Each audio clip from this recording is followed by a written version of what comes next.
Halo teman-teman, Assalamualaikum warahmatullahi wabarakatuh. Perkenalkan, nama saya Reni Desriani dengan NPM 30123008 dari Prodi Hukum kelas C123 Universitas Teknologi Digital. Di sini saya akan sedikit memaparkan materi mengenai tanggung jawab moral advokat. Stay tune ya teman-teman.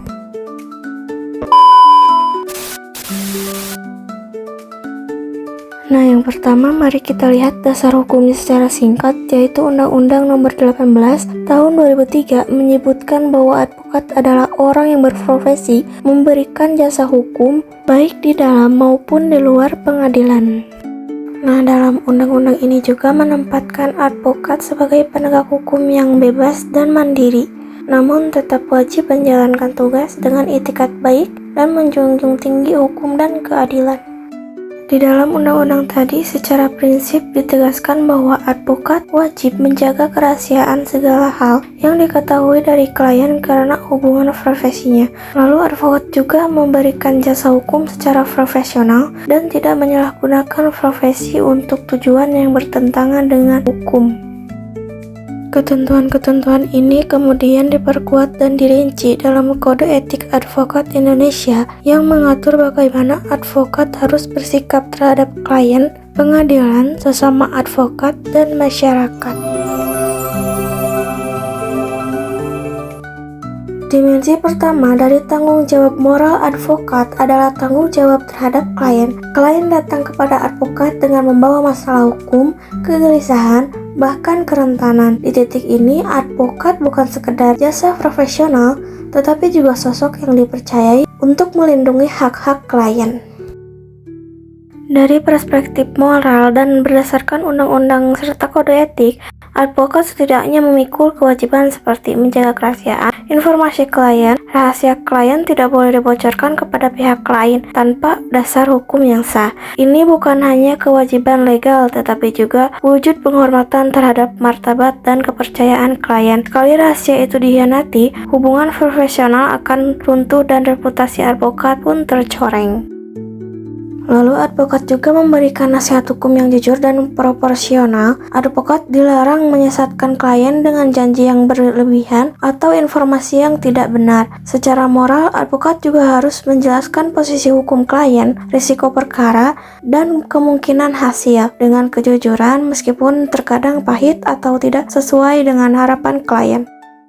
Advokat juga harus loyal kepada kepentingan hukum klien, bukan pada semua kehendak klien.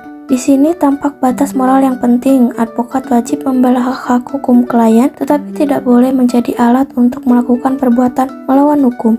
Jika klien memaksa advokat untuk melakukan tindakan yang jelas salah secara hukum atau etika, advokat justru berkewajiban untuk menolak.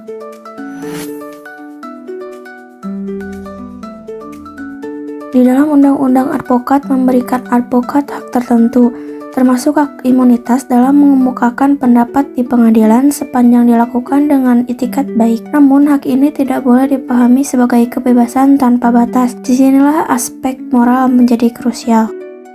Secara moral, ada beberapa batas yang tidak boleh dilanggar, yaitu advokat tidak boleh menghalangi proses penegakan hukum. Misalnya, membantu klien menyembunyikan barang bukti atau mengerahkan saksi untuk berbohong. Secara hukum dan etika, tindakan seperti ini jelas dilarang karena mengubah pembelaan menjadi bentuk persekongkolan.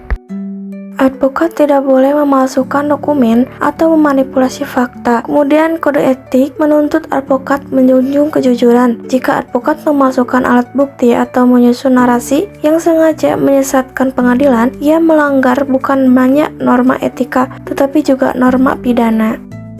Advokat juga harus memakai hak imunitas secara bertanggung jawab. Hak imunitas dimaksudkan untuk menjamin kebebasan advokat dalam berargumentasi, bukan untuk melindungi ucapan fitnah atau penghinaan di persidangan. Itikat baik menjadi batas moral hak imunitas tersebut.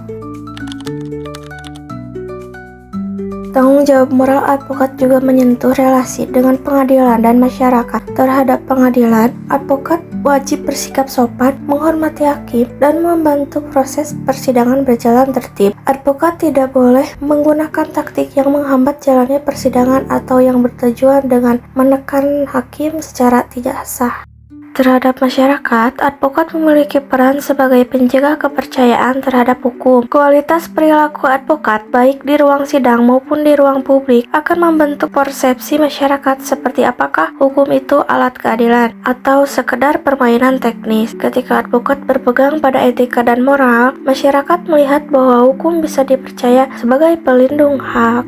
Nah, sebaliknya ketika advokat terlibat dalam praktik suap, kolusi, atau manipulasi, kepercayaan terhadap sistem peradilan akan terkikis pelan-pelan. Karena itu, setiap keputusan moral yang diambil advokat, bahkan dalam satu perkara kecil sekalipun, punya dampak yang melampaui hubungan pribadi dengan klien. Ia berpengaruh pada citra profesi dan wibawa hukum secara keseluruhan.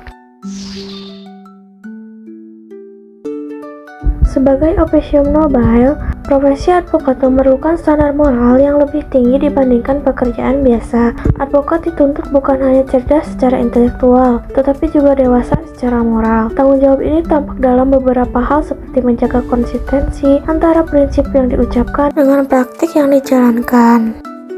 Advokat yang sering berbicara tentang keadilan tetapi mengabaikannya dalam praktik sebenarnya mengkhianati martabat profesinya sendiri. Mengembangkan kepekaan moral melalui refleksi dan pembelajaran. Semakin kompleks kasus yang ditangani, semakin besar kebutuhan akan kompas moral yang jelas. Pengetahuan hukum tanpa etika justru berbahaya karena mudah tergelincir menjadi penyalahgunaan. Memahami bahwa profesi advokat adalah amanah publik. Advokat tidak bekerja hanya untuk dirinya dan klien, tetapi juga bertanggung jawab kepada masyarakat dan sistem hukum. Ini juga membuat setiap tindakan profesional mengandung dimensi moral yang harus dipertimbangkan. Nah, kesimpulannya dapat ditegaskan kembali bahwa tanggung jawab moral advokat adalah fondasi yang menjaga agar pemberian hukum tetap berada dalam koridor keadilan. Undang-undang advokat dan kode etik advokat di Indonesia memberikan kerangka normatifnya, tetapi pada akhirnya integritas pribadi advokatlah yang menentukan bagaimana norma itu dihidupkan dalam praktik. Nah, advokat yang bertanggung jawab adalah advokat yang mampu menyeimbangkan kepentingan klien, kewajiban hukum, dan tuntutan moral. Tanpa integritas moral, profesi advokat akan kehilangan kemuliaannya sebagai officium nobile dan kepercayaan terhadap hukum akan sulit dipertahankan. Cukup sekian penjelasan dari saya. Mohon maaf jika ada kesalahan dalam membuat video ini. Terima kasih. Wassalamualaikum warahmatullahi wabarakatuh.